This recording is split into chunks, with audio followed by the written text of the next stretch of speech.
Salut Faison, je vais te montrer comment on fait les inscriptions à la loterie. Donc, la première chose d'abord, c'est aller sur le site. Voilà le site. Le site officiel, c'est ça, c'est dvprogram.state.gov. Ça, c'est le site officiel où toutes les inscriptions se font. Et c'est aussi le site où on vérifie les résultats. Retiens ceci, tu ne vas jamais recevoir un email du gouvernement américain qui te dit que tu as gagné la loterie ou que tu as été sélectionné. Si tu reçois un email, ça veut dire que ce sont des bandits qui t'ont envoyé l'email là pour prétendre qu'ils viennent du gouvernement américain. Le gouvernement américain écrit là qu'ils ne vont jamais te contacter.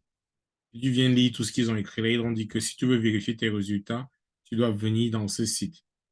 Bon, dans ce site, la première chose que tu vois sont les instructions. Donc, si tu veux lire plus les instructions, tu cliques là. Ça va t'amener dans une autre page où tu dois lire les instructions. Bon, deuxième chose, ce sont les photos. Ils te montrent des photos. Quel genre de photos est-ce qu'ils veulent? Comment est-ce que la photo doit être? Qu'est-ce qu'ils ne doivent pas avoir sur la photo? Par exemple, ici, ils te montrent, par exemple, que la photo du type, si elle est très sombre. Ici, elle est très bleue. La photo de l'enfant, c'est bien. La photo du gars n'est pas bien parce qu'il y a l'ombre derrière. Ils ne veulent pas les photos avec de l'ombre. Voilà le genre de photo qu'ils veulent sans ombre derrière. Donc, si tu prends une photo comme ça avec l'ombre, comme la photo que tu m'as envoyée tout à l'heure, il y a l'ombre derrière. Si tu regardes, tu vas voir l'ombre sur le côté. Donc, ils ne veulent pas des photos avec l'ombre sur la photo.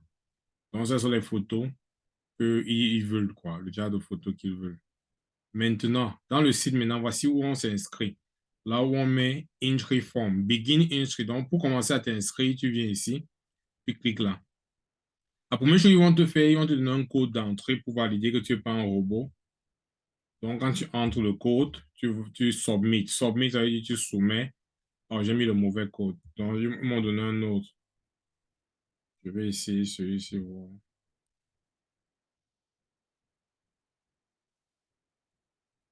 J'envoie. Oh, oh, mais il fait que mettre le mauvais code. Bon, moi, je ne vois plus bien.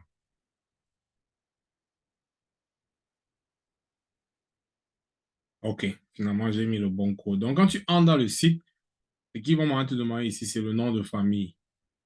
Donc, ce qu'on appelle last name ou bien nom de famille. Tu vois? Donc, prenons un exemple. Si je veux m'inscrire, moi, je mets la Foncam.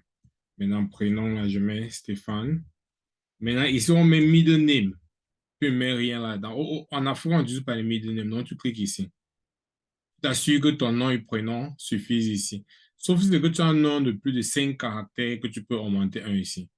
Maintenant, ton sexe, tu choisis ta date de naissance. Donc, tu mets ta date de naissance. Ici, maintenant, c'est ton lieu de naissance, comme écrit dans ta carte d'identité ou ton acte de naissance. Donc, imagine que tu es peut-être né à Niamey, là, tu mets Niamey. Maintenant, ici, on demande le pays où tu es né. Tu cherches le Niger, par exemple, si tu es né au Niger. Maintenant, ici, tu ne touches pas cette partie-ci. Tu la laisses comme ça. Tu la laisses comme ça.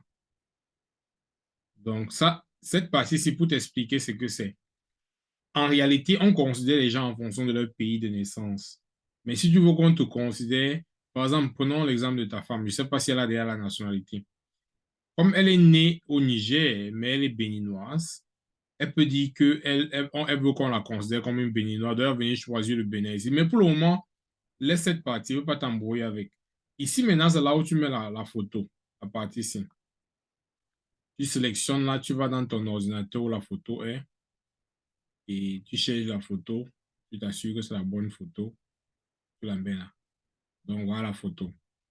Maintenant, ici, c'est ton adresse. L'adresse en Afrique, nous, on n'utilise pas l'adresse. Donc, tu mets là quelque chose, par exemple, comme plateau, comme le nom de ton quartier. Ici, on demande la ville, tu mets là Niamey. Ici, on demande encore province, tu peux mettre Niamey. En fait, en réalité, ici, tu mets n'importe quoi. Mais tu mets les choses qui ressemblent au moins à la ville ou le quartier, quoi. Le code postal, on n'utilise pas ça en Afrique. Donc, tu cliques ici, on n'utilise pas ça en Afrique. Maintenant, le pays où ton adresse est, tu choisis ce pays, le Niger, par exemple. Donc, si tu choisis le Niger, par exemple, N, OK. Maintenant, le pays où tu vis, là, on dit country where you live, c'est-à-dire le pays où tu vis dans quel pays? Tu mets là ton pays. Maintenant, ton numéro de téléphone, si tu veux, tu le mets. Si tu veux, tu le mets pas. C'est optionnel. Comme tu as vu, on a écrit en bas. C'est pas obligatoire. Mais ce qui est obligatoire, c'est l'adresse email. Donc, tu peux mettre quelque chose. Tu mets ton adresse email là. Un exemple, hein.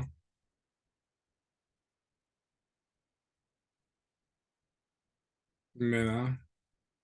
Comme tu dois mettre la même adresse email, hein. Si ton adresse email est différente, ils vont refuser. C'est-à-dire, si tu fais l'erreur en bas, ils vont te dire.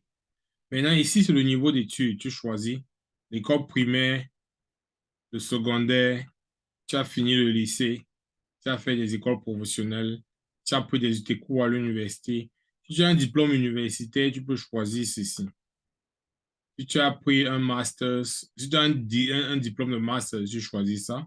Mais si tu es en cours de master, tu choisis ça. Si tu as un doctorat, tu prends ça. Si tu as un doctorat, tu prends ceci. Maintenant, ça, c'est la partie qui est très importante. Si tu es marié, tu dois t'inscrire obligatoirement avec ta famille. Ça veut dire que, prenons l'exemple que tu es marié, tu as deux enfants. Tu dois mettre là, tu dois choisir ceci. La première option, parce que la deuxième option, c'est pour ceux qui sont mariés aux Américains ou à ceux qui ont la carte résidence permanente. Il y a l'option aussi pour ceux qui ont divorcé et ceux qui sont célibataires, ceux que leur époux est décédé en fait, ou leur épouse. Mais si tu es marié, tu dois choisir ceci. Si tu n'es pas, prenons l'exception celui qui n'est pas marié. Tu peux pas marié, choisir ça. Maintenant, on demande nombre d'enfants. Même si tu n'es pas marié et que tu as des enfants, tu peux les inscrire avec toi. Mais maintenant, si tu n'es pas marié et que tu n'as pas d'enfants et que tu mets seulement zéro enfant et tu vas sur continue. Maintenant, ils me disent ici, quand le truc s'est affiché, ils vont me dire qu'il y a une erreur. Et ils vont me montrer l'erreur en marquant ça en rouge. Je sais déjà où l'erreur est sur l'adresse email. J'ai fait ça exprès de faire l'erreur sur l'adresse email. Vous voyez, on me dit ici que l'adresse email que j'ai mis ne correspond pas. J'ai fait ça exprès pour pouvoir te montrer ce qui se passe quand tu fais une erreur. Donc, maintenant, l'adresse email est complète. Maintenant, ici, au niveau d'études, j'ai choisi qu'il n'y ait pas d'enfant et clique sur Next.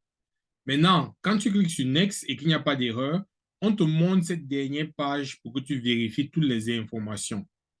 S'il n'y a pas de problème, tu cliques sur Submit et ça envoie. Mais s'il y a un problème, tu peux retourner en arrière ou tu peux annuler. Mais puisque pour le moment, ça c'était juste une démonstration, je ne vais pas soumettre cela. Je vais annuler. Non, je vais retourner en arrière plutôt. Je vais retourner en arrière et te montrer quelque chose au niveau du statut matrimonial. Si tu es marié avec des enfants, tu choisis celui-ci. Tu vois bien, on a mis ici note. Note, ça veut dire que ta femme n'est pas, ou bien ton époux n'est pas américain. Donc, quand tu choisis ceci et que tu choisis, par exemple, que tu as deux enfants, ça veut dire que tu es marié et tu as deux enfants. Maintenant, quand tu vas cliquer sur Continue, ils vont te demander d'entrer le nom de ta femme. Son nom, prénom. Cette partie-ci, tu peux la laisser comme je t'ai dit. Mais il faut toujours cocher la case. Si tu ne coches pas cette case, ils vont te dire qu'il y a une erreur sur le formulaire. Sa date de naissance. N'oublie pas, aux États-Unis, on commence toujours par le mois. On met le jour. Donc, par exemple, supposons que tu es né le 11 septembre 2020. Donc, tu mets 2020 là, mais tu vas mettre le 11 ici et septembre, c'est le neuvième mois. Donc, par exemple, tu mets le nom de ta femme ici, Jane. Maintenant, tu mets son sexe. Maintenant, tu mets son lieu de naissance. Elle est née présent à Agadez. Maintenant, tu mets le pays où elle est née. Tu mets sa photo. C'est important. Donc, tu dois préparer les photos avant de commencer les enregistrements. Tu mets la photo de ta femme là. Maintenant, le nom de tes enfants, tu vas faire la même chose. Nom, prénom, tu ne mets pas ceci, leur date de naissance, le sexe de l'enfant, lieu de naissance, le pays où l'enfant est né. Comme j'ai dit, deux enfants, tu vois, il y aura un formulaire pour chaque enfant. Tu vas mettre la photo du premier enfant ici, tu vas mettre la photo du deuxième enfant ici. Et à la fin, tu cliques sur Continue et tu cliques sur Submit. C'est tout. C'est simple. Quand tu fais ça une fois, tu réussis, tu vas te rendre compte que c'est très simple en fait. C'est pas compliqué. Donc, en résumé, pour t'inscrire, tu vas sur le site de DV Programs. Voilà le site. Tu cliques sur Begin Entry. Il te donne un code 3VS43. Maintenant, tu dois le formulaire. Tu remplis nom, prénom, Tu mets le sexe de la personne que tu es en train d'enregistrer, son mois de naissance, le jour, l'année, le lieu de naissance, le pays de naissance, la photo de la personne que tu vas ajouter là, l'adresse, comme j'ai bien dit, tu mets là n'importe quoi, hein. Plateau, la mode, mais le code pour ça, tu mets rien, le pays. Ce qui est important ici, c'est tu dois forcément mettre quelque chose ici. Tu peux mettre la plateau. Ici, on a mis optionnel, la deuxième ligne, si tu n'es pas obligé de mettre quelque chose. Ici, tu mets Niamey. Ici, tu mets Niamey encore. Pays, pays. Donc, ça, c'est le pays où la personne est née. Mais ici, c'est le pays où la personne vit. Par exemple, toi, tu es né au Bénin. Donc, tu vas mettre Bénin. Donc, ici, on va mettre pays de naissance. Oui, ça encore. Ici, par exemple, prenons ton exemple. Tu es né au Bénin. Ici, on dit country where you were born, c'est-à-dire le pays où tu es né. Donc, tu vas mettre la Bénin. Mais maintenant, là, on va dire, ici en bas, on va dire pays où tu vis aujourd'hui. Country where you live today. C'est ici que tu vas mettre Niger. Donc, ici, maintenant, ton adresse, tu vis où? Tu vis au Niger. Ici, maintenant, ton numéro de téléphone, tu peux le mettre, tu peux ne pas le mettre. Mais l'adresse email est très important. Assure-toi que tu ne fais pas l'erreur sur l'adresse email. Au niveau d'études, tu mets par exemple Masters. Pour ton cas particulier, marié, deux enfants, et après, on va te donner les informations de ta femme. Mais pour quelqu'un qui n'est pas marié, non, on n'est pas marié sans enfant, et c'est ça. N'oublie pas, quand tu vas soumettre le formulaire à quelqu'un, quand t'envoie le formulaire de confirmation, tu dois forcément sauvegarder ce formulaire. Tu peux prendre une photo, tu peux imprimer. Pour imprimer sur n'importe quel ordinateur, tu maintiens ton doigt appuyé sur CTRL et tu appuies sur P. Tu vas ouvrir une page comme ça où tu peux imprimer, mais si tu n'as pas une imprimante, tu sauvegardes comme PDF, comme tu vois là. Donc, tu sauvegardes la page là sur ton ordi. Donc, voilà un peu comment ça se fait. J'espère que j'ai bien expliqué.